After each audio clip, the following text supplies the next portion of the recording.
Hey everybody, welcome back to the channel. Well, today we're going to jump into part 4 of Department 56 and the creepy circus vignette that we're working on. You saw the fence tutorial, overwhelming response to that, a lot of views. Thank you guys so very much. It means a lot. That video is just completely blown up. So hopefully that means you like it and you're learning from it. So today we're not going to venture far away from the fence building, except we're going to blow that up to a ginormous size. So what I'm trying to do is I'm trying to clear off the counter space. We're going to start decorating this weekend, I think, and I'm a little overwhelmed. I've got too many things that don't go.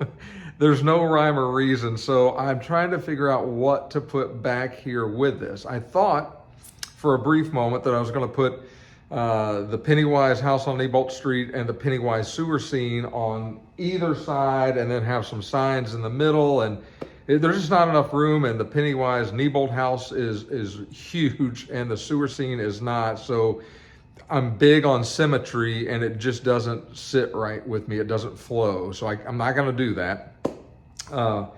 So what we are going to do though, is create a fence similar to the small fence, only large, have some crazy circus posters on it to kind of fill in the background of that. That's kind of what I wanted to do from the very beginning. So first of all, let me show you the posters that I have. And these are the metal tin signs like you saw in the the Sleepy Halloween vignette with the Sleepy Hollow sign.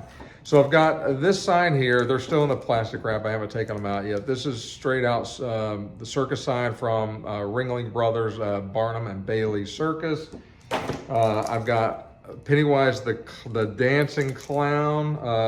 It says Pennywise the Dancing Clown and Deary's Calling. And then the old school Pennywise, the Dancing Clown, again in Deary. And so this circus is obviously leaning towards taking place in Deary. So I actually am creating a small sign that says, let me see if I have it. And I haven't completed this set yet, but these are some of the circus posters that are going to go up.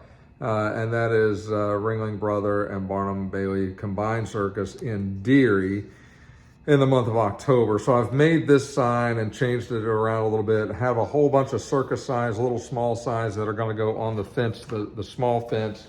And so I've got those kind of pre-made and ready, but I think I'm leaning towards maybe just Pennywise was kind of born into the circus as a dancing clown and then went haywire from there. So maybe that's that whole scene with some fall trees and some fall foliage back there. I don't know yet. Well, I guess you'll see as I see. But I'm thinking about putting all three of these signs on this poster, or on this fence that we're going to create. I may look for another couple of just straight out circus signs and forego these. I don't know yet, but only time will tell. We'll see what happens. I got plenty of time, so I'm not really worried too much about that. So let me show you what I've done so far, and then we'll kind of go through step by step.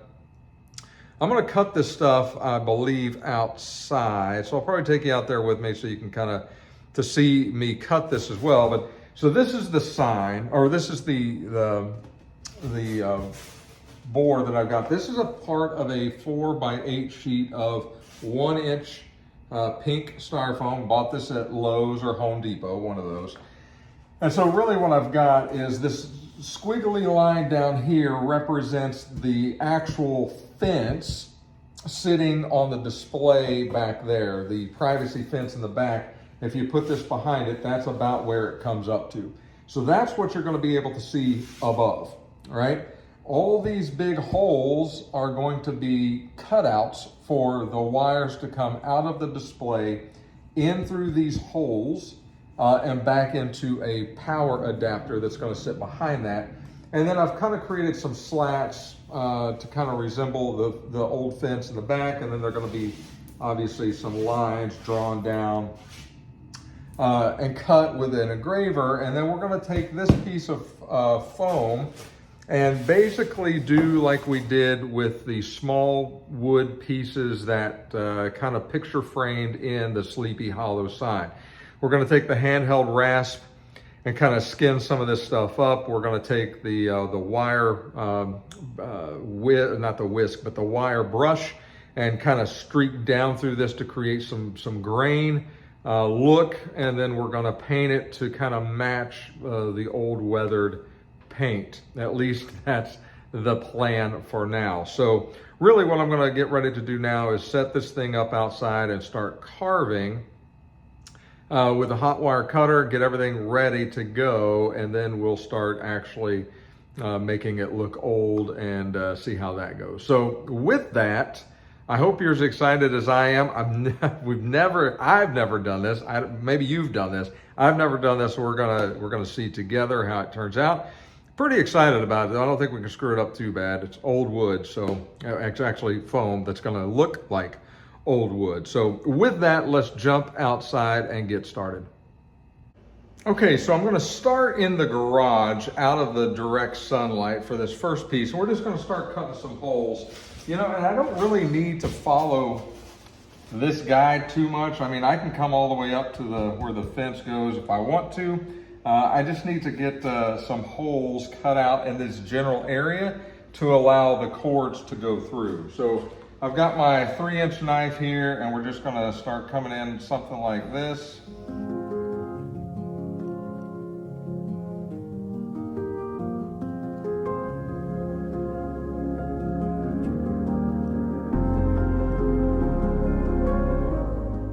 Okay, I'm gonna let that knife burn off a little bit, get some of that residue off. And I'm gonna take some of these and use these, probably double them up like so, and carve some squares to paste on to the ends of these on either side so it doesn't fall down. It stays upright when it's, if you were to display it somewhere besides that, those shutters will obviously hold it up, but if you were to display it somewhere else, like in a store or something like that, you need something to keep this from tipping over. So probably put a couple of blocks here and a couple of blocks here that will allow that to sit upright like that.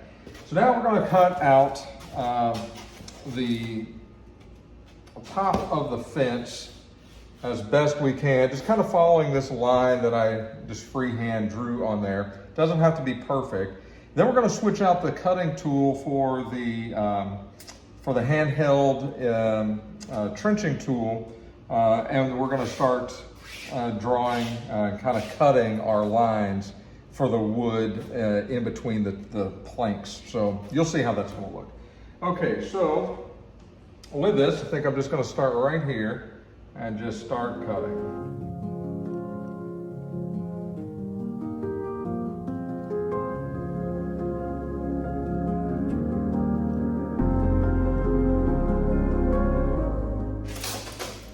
Okay, so that just comes right off, and that's what we're left with.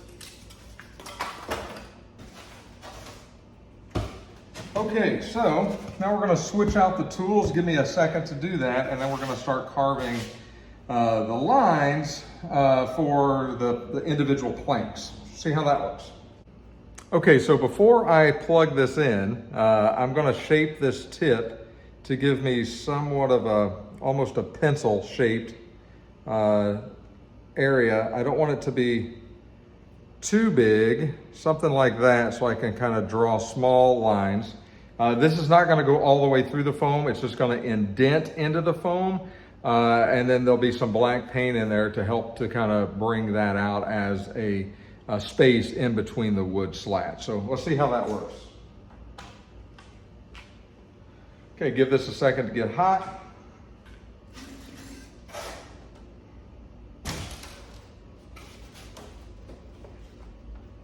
And we're simply going to freehand this, so there's no tracing, there's no science behind it. We're just simply going to freehand down and then see what it looks like. So your guess is as good as mine, but let's try it. I guess if all goes south, we can turn it over and still be okay. All right, so here we go.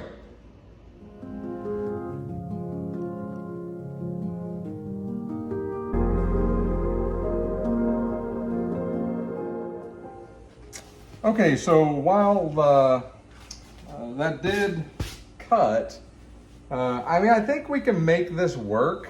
Not crazy about it. I think once we do the rasp and the wire brush, it'll look a lot better. But I do want to try one more thing before I just kind of give up on this, and that is I've got the other tool, and that is the handheld engraving tool. Okay, so I found a tool that actually works better for this. I think it's starting to look pretty decent on this end. And this is an old soldering gun. It gets really hot, and so it burns really quick through this stuff, but it also, you can go pretty deep, and it kind of spreads everything out. The faster you go, the smaller the line. The slower you go, the larger the line, but it works pretty good. So every tool's got a purpose. That tool works pretty good.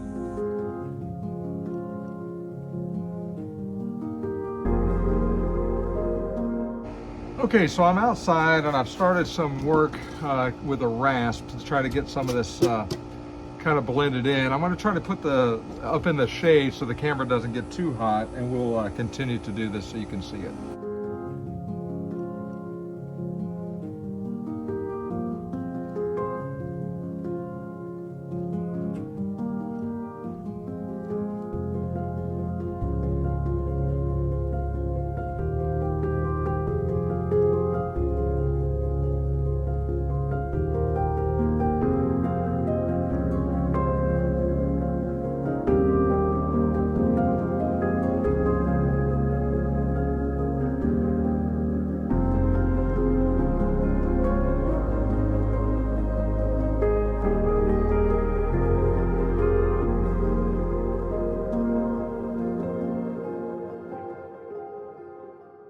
Okay, I'm covered in this stuff, so I'm gonna go get cleaned up, and you can kind of see what that's starting to look like.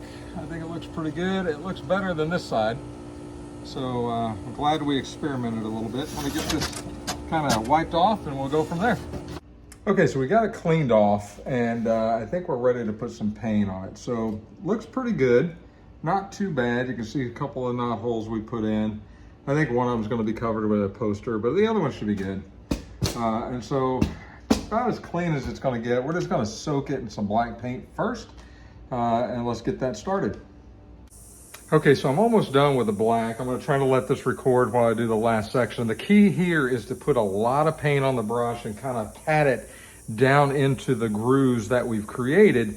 You want to make sure that the black is fully coated. That way it'll stand out when you start dry brushing the rest. The black is a very important coat to put on here to make it look right. I'm gonna have to take a small brush and go in between the lines to ensure that I get all the pink foam covered with that. But let me show you how I'm doing this real quick.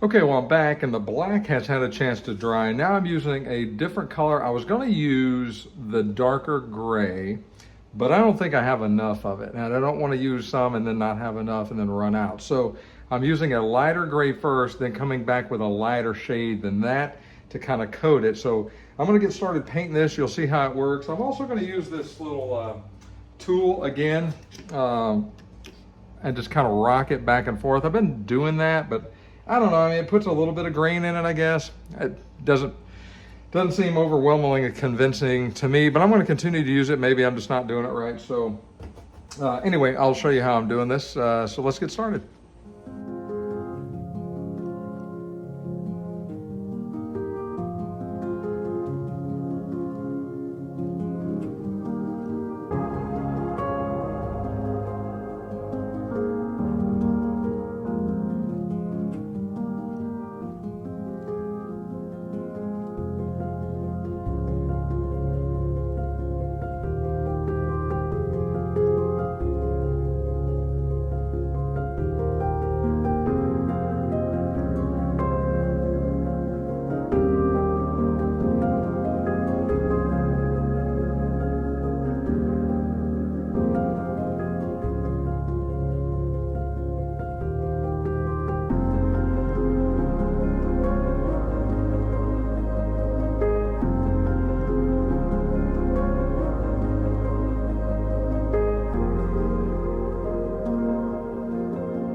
Okay, I'm gonna let that dry and may put another coat on it, so we'll come back to that.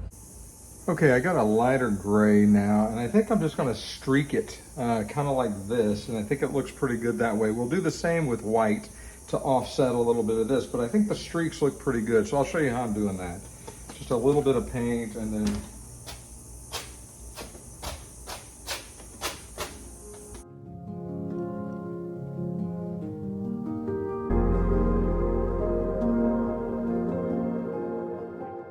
okay, I'm gonna let that dry and see if we need to put another coat of the rainy day gray on, and then we'll go from there. Okay, so this is dry now. It's been sitting out in the sun. It looks pretty good. I like the way it's turning out. Now it is time to highlight with some white. You gotta be very careful highlighting with white or we'll really mess it up. So just a little bit probably goes a long way. I'm gonna start and then see how it looks and we'll go from there. I'm not gonna go crazy with it, that's for sure, because this is looking pretty good. And then the last thing I'm gonna do is take a small brush and some black and go back and highlight those the lines in between the fence just to make them pop a little bit more. And then we're gonna let this dry and go fit it and see if it looks like what we're looking for. So let's get started with the white.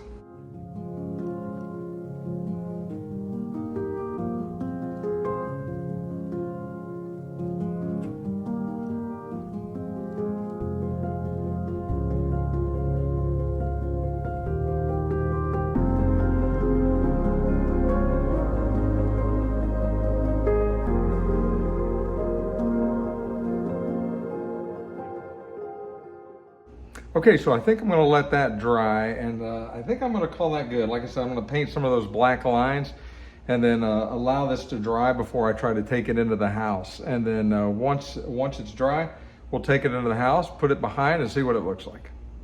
Okay, everybody, we're back inside and I've got my big head blocking the view from behind because I want it to be a surprise. I don't want you to get a sneak peek. It's dry. It's inside and it's got posters on it. And I'm not gonna lie to you, I'm pretty impressed. I'm pretty pleased with the way this turned out. To me, it looks phenomenal. It looks exactly the way that I wanted it to look. It looks exactly the way I had envisioned it looking. It's a carryover, so I haven't put the little posters on the side, on the fence yet. That's coming and part of the detailing of this vignette before we finish it, but that's sort of a carryover to the backdrop of the entire piece. Excuse me, and that's what you're going to see. And so from the painting to the carving to the using the soldering iron, because it gets much hotter, and that foam that's the pink foam. It's a little more difficult to carve. I think it all turned out well, but let me see what you think as we go over and take a look at it. So here we go. Okay, so as we're coming in close, this is sort of the look that I was hoping to get. Sort of a carryover from the bottom fence to the top with some creepy clown posters kind of put up there, obviously not very straight in some cases. And so sorry, the camera's going all over the place. That is kind of where we're at today. Now it's sitting just fine without any sort of help from the back. It's not completely centered, but it's pretty close, but it sits up pretty good. Now I think if it was, out in an open area, obviously you got to have some braces to make that sit up, but for now it sits up just fine. It's not leaning against the back, it's not leaning against the windows. It's sitting up pretty straight, and I like the posters on there. They are, and I put those up with, they're not permanent. Those are push pins in different colors, and so they're just kind of stuck into the foam. And so just sort of carry the theme of white over to this side and black over to this side to kind of meet in the middle. No real particular reason for doing that other than that's sort of the way I think. But you see the paint job and the way that the wood texture sort of looks. I mean, even the knot hole. And then I brought I painted it a little more black as I was touching up the lines in the center.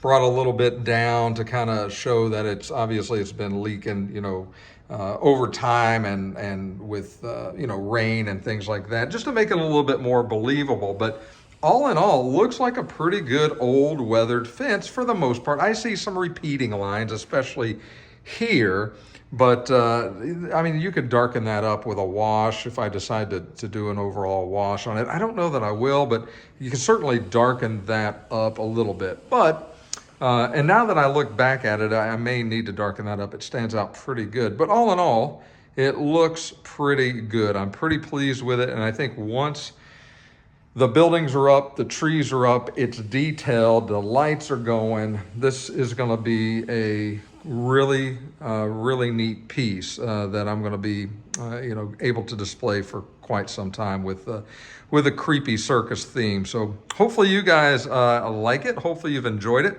And so, yeah, pretty easy to do. Honestly, it wasn't hard, just time consuming with all the cutting and the painting.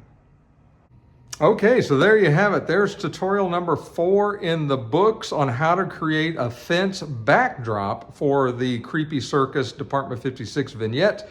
Again, pretty pleased with the way it turned out. Needs a little more work perhaps, and there may be some more surprises coming to that fence. I'm not exactly sure how we're gonna completely display it. I've got to frame it up so it doesn't tip if I'm gonna do anything else to it. Obviously, I don't want it to be unbalanced. But hey, like always, if you've liked this video and you've learned something, make sure you click the like button. And if you haven't subscribed to the channel, please consider doing so. The channel's growing like crazy. I certainly appreciate you subscribing, sharing my videos. If this is something you like or you know somebody that would like it, share it. Let's get the channel to continue to grow. I like sharing my building techniques with the entire community, and then hopefully you guys can share some of your building techniques in the comments and in your questions. And you've been doing that quite often, and I certainly appreciate it. I try to take time to answer every single one. So well, that's going to do it for tutorial number 4 for the Creepy Circus. Tutorial number 5, we're going to work on now detailing the base and getting ready to really, honestly, I think almost call this one done. So a couple more tutorials, I think, and this one will be put into the books. I'm leaving it there. We're not moving it. It's staying right there because we're going to start decorating the rest of the house, or at least slowly get to start decorating the house this weekend. So it's not moving. It's staying right there. I got a chance to work on it all the time now. So until next time, take care of yourselves, and we'll talk to you again real soon.